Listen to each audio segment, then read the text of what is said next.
जय श्री कृष्णा। राधे राधे मेरे भक्त जनों, आज आप सुनेंगे धरती माता की गाथा। वही धरती माता है, वही भारत माता है। तो बोलो धरती माता की जय, भारत माता की जय। एक बार की बात है, एक बुढ़िया महिला थी। वो धर्म पुण्य बहुत अधिक करती थी। वो बुढ़िया माई इतना धार्मिक धर्म पुण्य करती थी कि उसके धर्म पुण्य करने के कारण उसका घर बार सारा खाली हो गया। उसने अपने घर की सभी आवश्यक वस्तु दान कर दिया। इसी तरह फिर एक दिन उसके अत्यधिक धर्म पुण्य करने के कारण धर्मराज जी का सिंहासन हिलने लगा। तब धर्मराज जी कहने लगे कि ऐसा कौन दानी हो गया है जिसे धर्म पुण्य करने से मेरा सिंहासन को हिला दिया है। इसके पश्चात धर्मराज जी कहने लगे कि अगर यह दानी इसी प्रकार दान पुण्य करता रहेगा तो यह मेरा सिंहासन को छीन लेगा। अपने दूत से कहा कि तुम जाकर इस दानी का पता लगाओ। और फिर धर्मराज जी ने इस कार्य के लिए यमराज को भेज दिया। यमराज ने दानी का पता लगाते हुए धरती पर आकर एक कोरिया व्याकृत का रूप धारण कर लिया। और फिर वो कोढ़ी रूप धारण करके उसी गांव में आ गया जहाँ वो बुढ़िया रहती थी। वो कोढ़ी सारे दिन गांव में कपड़ा मांगते हुए घूमता रहा, लेकिन किसी ने भी उसे तन ढकने के लिए कपड़ा नहीं दिया। सर्दिया का समय था और बहुत तेज ठंड पड़ रही थी।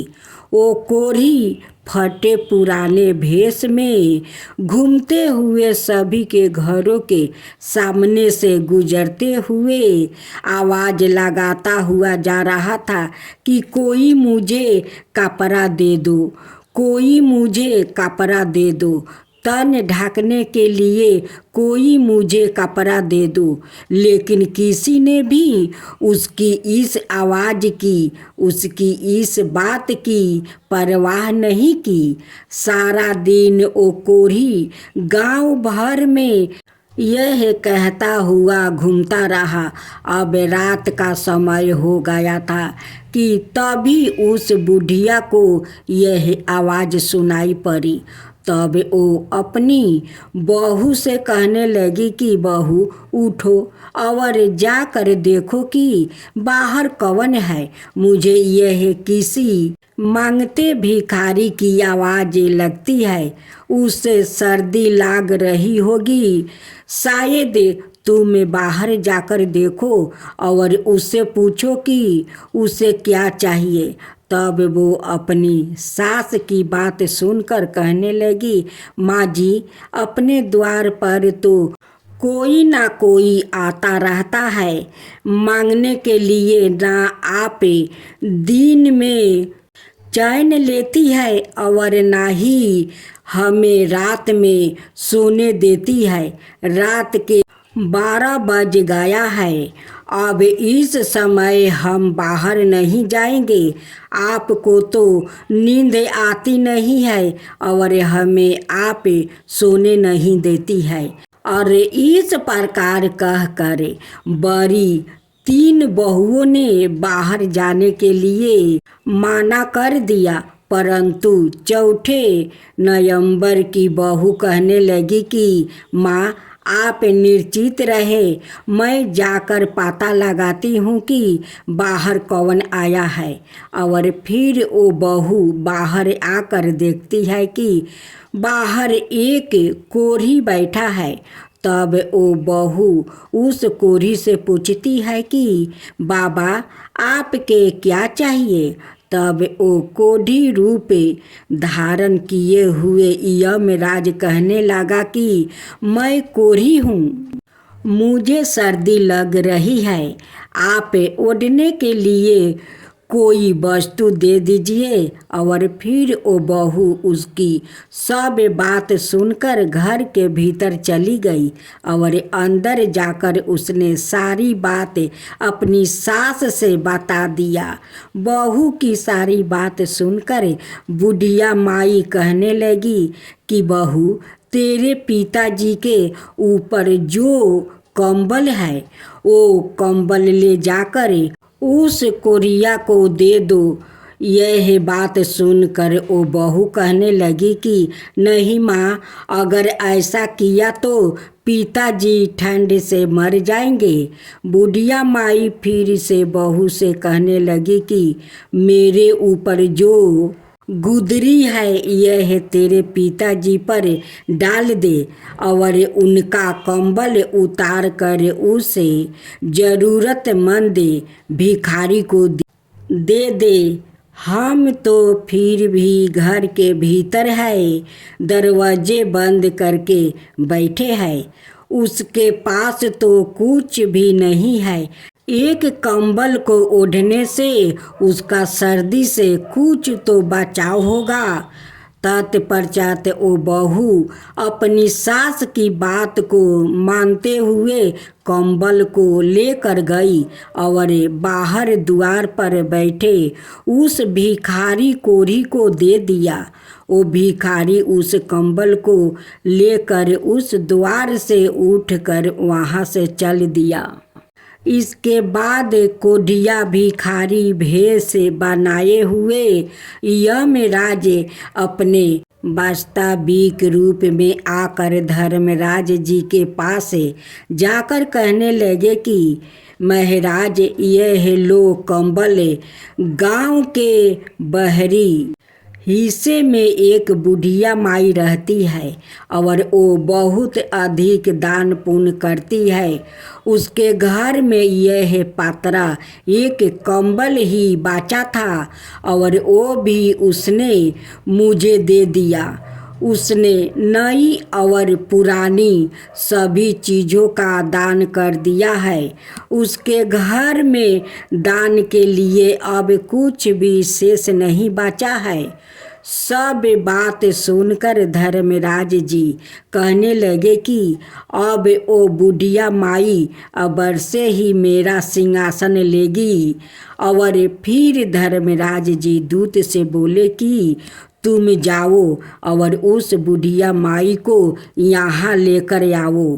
अब वो दूत धर्मराज जी की आज्ञा का पालन करते हुए उस बुढ़िया माई को लेने के लिए धरती पर आया और उसे साथ लेकर चले गए।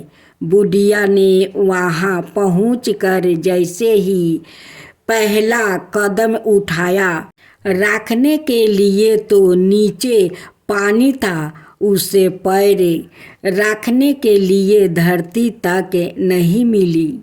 यह सब देख बुढ़िया माई अचंभित रह गई और जहाँ बुढ़िया माई खड़ी थी वो ही रह गई। और फिर मन में विचार करती हुई भगवान से कहने लगी कि हे भगवान, यह क्या है, अब मेरा क्या होगा। और फिर बुढ़िया माई कहने लगी कि महाराज, मेरे पैरों के नीचे धरती नहीं है, मुझे धरती चाहिए, मुझे धरती दो। आप अब भगवान बोले कि धरती तो बुढ़िया माई तूने मोल नहीं ली, मैं तुझे कहाँ से धरती लाकर दूँ। यह बात सुनकर बुढ़िया माई गुस्से के स्वर में कहने लगी कि जब मुझे खड़ी रहने के लिए और चलने के लिए धरती ही धरती नहीं मिलेगी तो मुझे आप यहाँ ले ही क्यों आया। तब धर्मराज जी कहने लगे कि धरती तो जो मोल लेता है उसे ही यहाँ धरती मिलती है। फिर बुढ़िया माई बिन मरता भाव से कहने लगी कि महाराज, मैं यह सब नहीं जानती थी। धरती मोल किस प्रकार लेते हैं, मुझे यह सब बताइए। आप बिना धरती के मैं यहाँ कैसे रहूँगी? यहाँ स्वर्ग लोक में मेरा क्या काम है? मुझे अब धरती मोल लेने की सब विधि बताइए और मृतक लोक में वापस भेज दीजिए। मैं धरती मोल लेकर ही आपके दूतों के साथ वापस आ जाऊंगी। यदि मेरे बेटे बहू ने मेरी काया को जला दिया तो फिर तो मेरे लिए धरती मोल कौन लेगा और कौन धरती माँ की कहानी सुनेगा? फिर मैं तो धरती मोल नहीं ले सकूंगी और ना ही इस स्वर्ग का आनंद उठा पाऊंगी। तत्पश्चात धर्मराज जी बुढ़िया माई के धर्म पूर्ण को मन में विचार करते हुए बुढ़िया माई से बोले कि बुढ़िया माई, ठीक है, तू जा। और फिर यह कहकर धर्मराज जी ने अपने दूतों को बुढ़िया माई के साथ धरती पर भेज दिया। उधर बुढ़िया माई रात में ही मर गई थी। जब सुबह हुई तो बेटे और बहू में उसके अंतिम संस्कार की तैयारी करने लगे। जब सभी तैयारियां हो गई तब उसके बेटे आरती को ले गया। अभी वहाँ आरती के साथ आधे रास्ते में ही पहुँचे थे कि तभी वो बुढ़िया माई कहने लगी कि बेटा, तुम मुझे कहाँ लेकर जा रहे हो?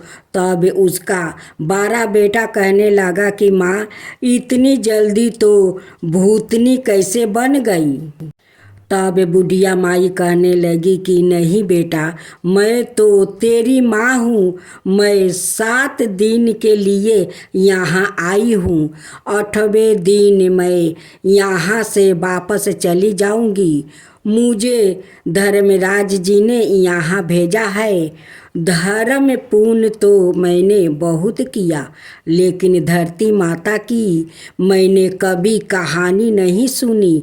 मैंने धरती मोल नहीं ली, इसलिए मुझे यहाँ धरती नहीं मिली। जहाँ भी मैं पैर रखूँ वहाँ पानी ही पानी था। मेरे प्रार्थना करने पर धर्मराज जी ने मुझे यहाँ धरती माता की 7 दिन कहानी सुनने के लिए भेजा है। बेटा, ब्राह्मण को बुला कर आज के दिन से ही मुझे धरती माता की कहानी सुनना शुरू कर दो। 7 दिन कहानी सुनकर उद्यापन करके 8वें दिन मैं वापस वही चली जाऊंगी और फिर दोबारा लौट कर कभी नहीं आऊंगी। बुढ़िया माई के बेटे सब बात सुनकर असमंस में पड़ गया। तभी एक बुजुर्ग पंडित कहने लगा कि बेटा, तुम्हारी माँ भगवान के दरबार में जाकर आई है और अपनी काया में फिर से आ गई है। यह सब सच कह रही है। भगवान ने ही इसे यहाँ भेजा होगा। इसे घर ले चलो, इसे जलाओ मत। बूढ़ा पंडित की सब बात सुनकर और समझ कर सभी लोगों बुढ़िया माई को लेकर घर वापस आ गया। बुढ़िया माई के घर में प्यारे प्रतीत रहने वाले लोगों की भीड़ लगी हुई थी। वहाँ औरतों भजन गा रही थी। जब बहुओं ने यह देखा कि बुढ़िया माई को वापस ले आए तब बहुओं कहने लगी कि अम्मा नहीं मरेगी, यह तो हमें मार कर ही दम लेगी। घर के इसने झाड़ू लगा दी है, सुई तक भी इसने घर में छोड़ी नहीं। घर में नमक की चुटकी तक नहीं छोड़ी और अब यह फिर आ गई है। बहू की सब बात सुनकर बुढ़िया माई कहने लगी कि बेटा मैं तो किसी को नहीं मार रही। बेटा तुम सबने मुझे नहला तो दिया, अब ब्राह्मणी को बुला कर उससे मुझे धरती माता की कहानी भी सुनवा दो। 7 दिन मैं यह कहानी सुनूंगी और आगे मुझे धरती मिल जाएगी तो बेटा फिर से मैं यहाँ वापस नहीं आऊँगी। और फिर उसके बेटा बहू ने 6 दिन तक बुढ़िया माई को लगातार ब्राह्मणी को घर में बुलवा कर उससे कहानी सुनवाई। 7वें दिन पानी का भारा हुआ। एक लौते रोली मोली 25 सावा नल का धागा गुड़ की डाली लेकर बुढ़िया माई अपनी बहू से कहने लगी कि चलो बेटा तुम सब मेरे साथ पीपल के नीचे चलो। वहाँ चल कर हम सब बैठ कर धरती माता की कहानी सुनेंगे। आज मेरे इस व्रत का उद्यापन करना है, तुम भी सब चलो। तुम सब भी इस कथा को सुनना जिसे तुम्हें में यह पीड़ा दुख ना पड़े। और फिर वो बुढ़िया माई अपनी सभी बहुओं और ब्राह्मणी को लेकर पीपल के पेड़ के नीचे पहुंच गई। वहां बैठकर ब्राह्मणी ने धरती माता की कहानी कही और बुढ़िया माई और सब लोग ने कहानी सुनी। कहानी की हुंकार दिए धरती माता की कहानी कहने के बाद सावा नाल का धागा 25 और गुड़ की डाली लेकर उस पीपल की जड़ में दबा दिया। फिर बुढ़िया माई हाथ जोड़ कर कहने लगी कि लो धरती माँ, इसे स्वीकार करो। धरती माता अब मैंने तुम्हें मोल ले लिया है। मेरे सभी पाप तुम अपने में समेट लो। मुझे आगे धरती मिलनी चाहिए, मुझे फिर यहाँ ना आना पड़े। इस प्रकार से बुढ़िया माई ने 7 दिन तक धरती माता की कहानी सुनकर उद्यापन कर दिया। बुढ़िया माँ की बहुओं ने एक दिन धरती माता की कहानी सुनकर उद्यापन कर दिया। इस प्रकार बुढ़िया माई ने धरती माता की कहानी कही, उसका व्रत किया और सवाए भी उद्यापन किया और बहू से भी उद्यापन करवाया। और फिर जब सभी घर में लौटी तब बुढ़िया माई बहू से कहने लगी कि बेटा आज मेरा यहाँ आखिरी दिन है, आज मुझे सभी प्रकार का भोजन करवा दो। मैं चली जाऊंगी और फिर दोबारा लौट कर कभी नहीं आऊंगी। तब बहुओं उससे कहने लगी कि क्या खिलाए और कहाँ से लाए, घर में तुमने कुछ छोड़ा भी है क्या। तब बड़ी बहू उन सभी को कहने लगी कि कोई बात नहीं, तुम इतनी कड़वी मत बोलो, मैं सब कुछ प्रबंध अपने आप कर दूंगी। मैं अभी पड़ोस में जाकर आती हूँ। माँ के कहने के लायक भोजन तो मिल ही जाएगा। और यह सब बोल कर वो बड़ी बहू अपने पड़ोस के घरों में जाकर किसी से कुछ मांगा तो उसने किसी से कुछ मांगा। इस प्रकार उसने अपनी सास के लिए सभी प्रकार का भोजन तैयार किया और फिर सास को जिमा दिया। तो बुढ़िया माई अपने बेटे बहू से बोली कि बेटा, तुम सब भी भोजन जिमा लो। और फिर सभी ने थोड़ा थोड़ा भोजन खा लिया। तब बुढ़िया माई उनसे फिर से कहने लगी कि बेटा, मैं कल सुबह 4 बजे यहाँ से चली जाऊँगी और अब यहाँ नहीं रहूँगी। आज यहाँ मेरा आखिरी दिन है। अब 12 बज गया है, तुम भी सभी जाकर सो जाओ। बेटा के माना करने के बाद भी उन सभी को बुढ़िया माई ने नींद लेने के लिए भेज दिया। सभी अपने अपने यथा स्थान में जाकर सो गई।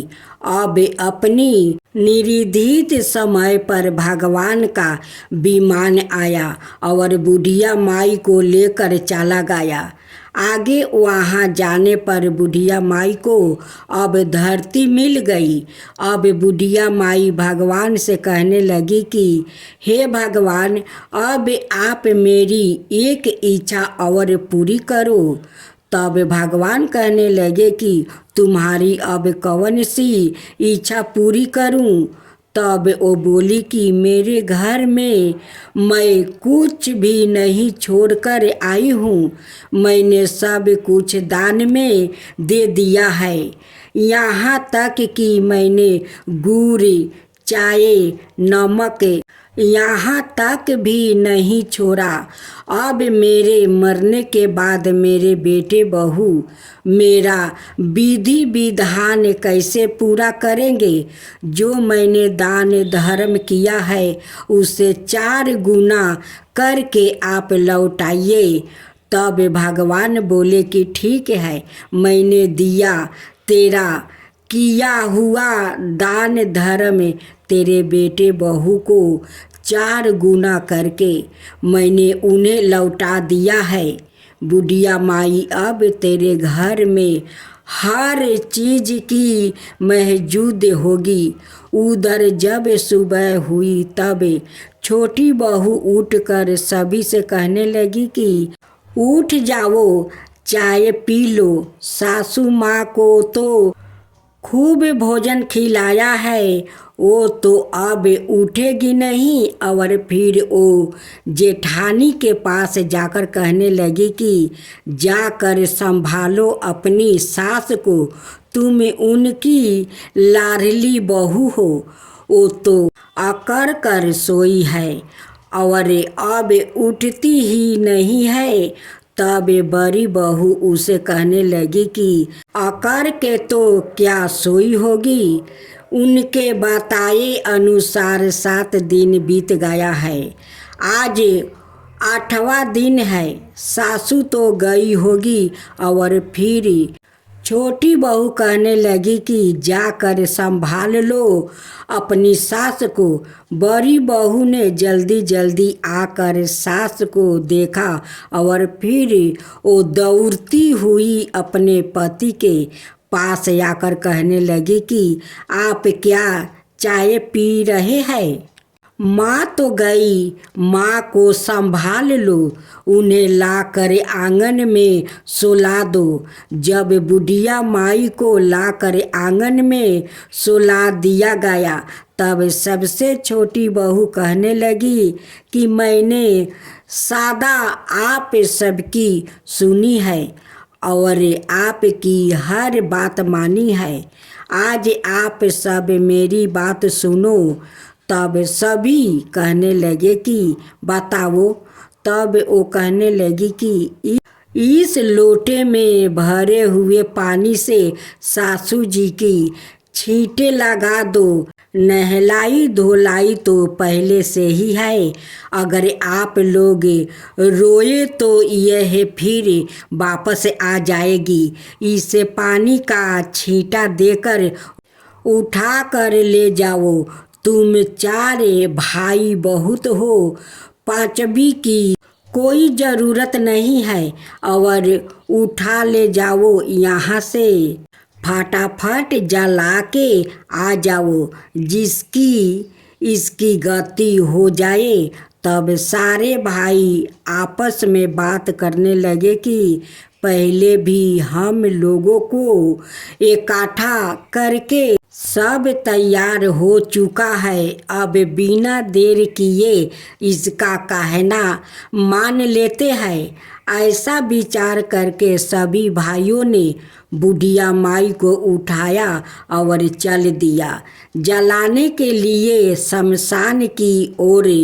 तब रास्ते में पीपल के नीचे बैठी कुछ औरतों जो कहानी सुन रही थी, बुढ़िया माई के बेटा का इस भांति जाते हुए देखकर वो सब समझ गई और एक दूसरे से कहने लगी कि बैसाख का पवन महीना है, बुढ़िया माई तो मर गई और बहुओं ने भजन तक भी नहीं गवाए। चलो हम सब वहाँ भजन गाने के लिए चलते हैं, 2-4 राम के नाम लिए जाएंगे। और यह विचार कर वो सभी बुढ़िया माई के घर जाकर भजन गाने लगी।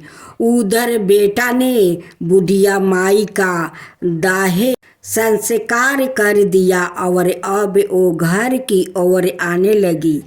उन्हें आता हुआ देखकर भजन गाने वाली औरतों बुढ़िया माई की बहू से कहने लगी कि बहू जाओ और चादर लेकर आओ और यहाँ चादर बिछाओ। तब यह कहने लगी कि मेरे ना मरने पर नहीं आई बुढ़िया माई, उसे धागा देकर जब हमारे घर वाले आएंगे तभी हम चादर बिछाऊंगी। तब वो भजन गाने वाली औरतों कहने लगी कि लो आ गई, सभी लोग अब तो चादर बिछा दो। फिर चादर बिछाई गई।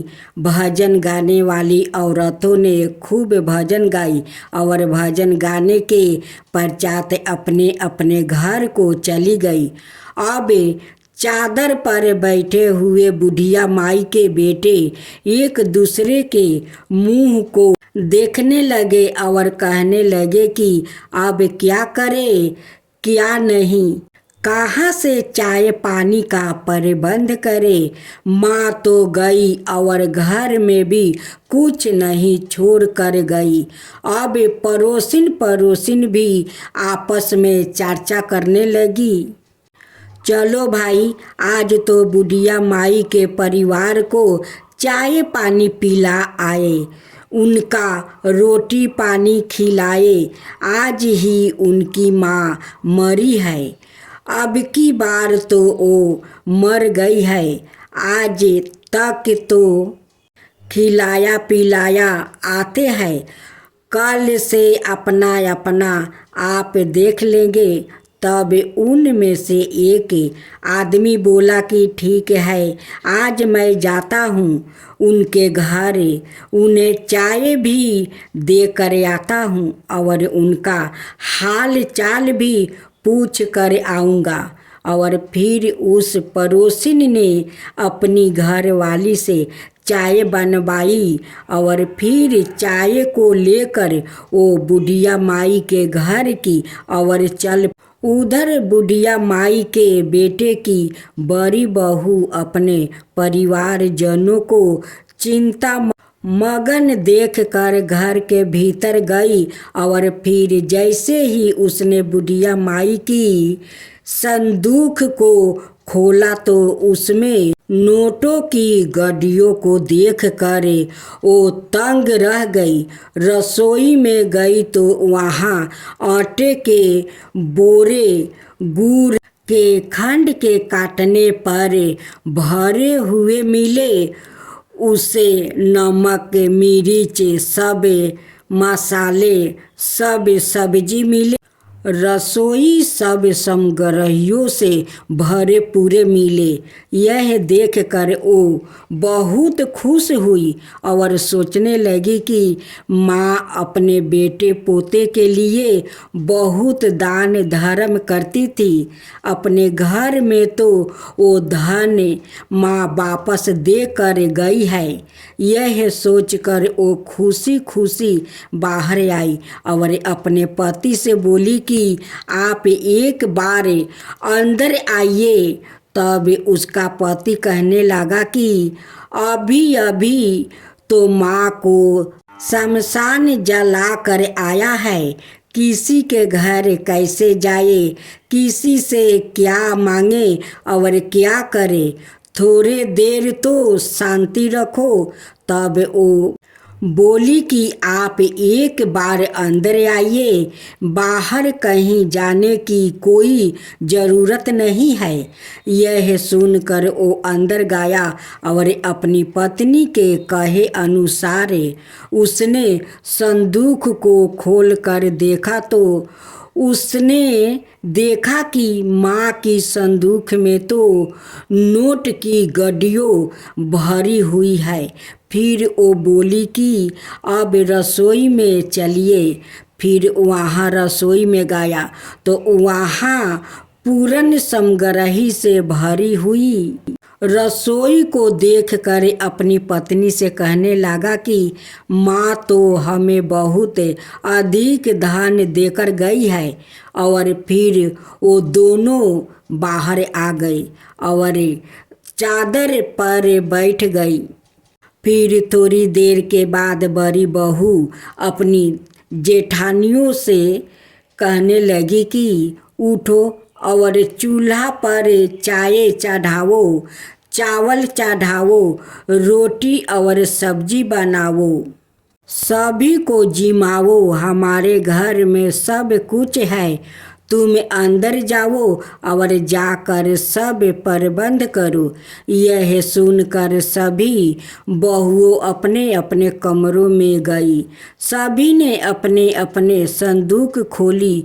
बड़ी बहू के संदूक में चौगुना धन मिला, बाकी सब के संदूक में थोड़ा थोड़ा और सबसे छोटी बहू के जैसा था वैसा ही रह गया, क्योंकि उसने बुढ़िया माई की कभी सेवा तो की नहीं थी। जब वो पड़ोसी चाय तैयार करके उनके घर में पहुंचाया तो वो देखता है कि चूल्हे में आग जल रही है, कहीं सब्जी, कहीं चाय, कहीं रोटी तो कहीं दाल पक रही है। यह देखकर पड़ोसी बेचारे मगन हो गया और सोचने लगा कि इनका तो सब काम बड़े अच्छे से चल रहा है।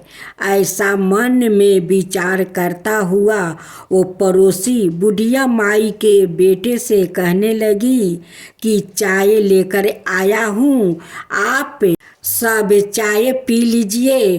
तब बुढ़िया माई का बेटा बोला कि ठीक है, चाय तो दे दो, परंतु रोटी मत लाना।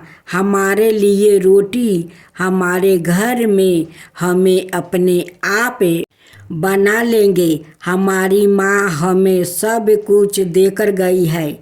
उसने हमारे लिए एक दान पुण्य किया था, वो हमें सब देकर गई है। हे धरती माता, जैसे अपने बुढ़िया माई का अलगा और बिछला सुधार किया, वैसा ही सबका सुधार करना। जैसे बुढ़िया माई को धरती मिली, वैसा ही धरती माता सबको मिले।